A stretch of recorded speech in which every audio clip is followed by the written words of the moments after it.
Les hospitalisations américaines à la Covid-19 sont à des niveaux records, dépassant le pic de l'hiver dernier, ce qui pousse les établissements de soins et leur nombre se réduisant de travailleurs à la limite.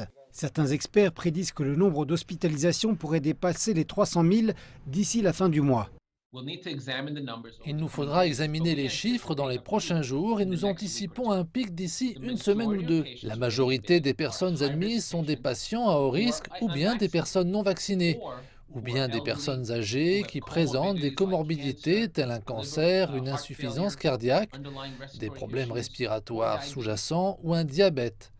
Tandis que la maladie est plus bénigne, elle est aussi beaucoup plus transmissible.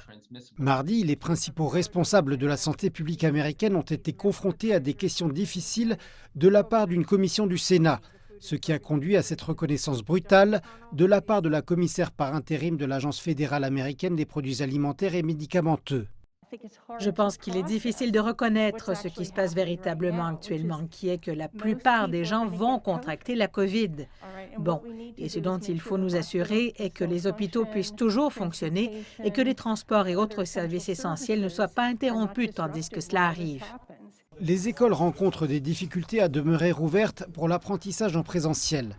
À Chicago, les écoles rouvriront ce mercredi après qu'un syndicat d'enseignants et la ville ont signé un accord garantissant davantage de tests et des mesures de sécurité supplémentaires.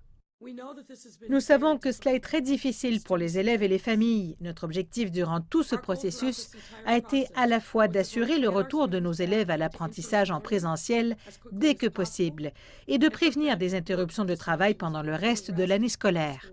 À partir de samedi, les compagnies d'assurance américaines devront couvrir jusqu'à 8 tests rapides par personne et par mois. Toutefois, les tests à effectuer chez soi comme celui-ci sont toujours difficiles à trouver en magasin et de nombreux Américains sont confrontés à de longues files d'attente pour les tests en personne.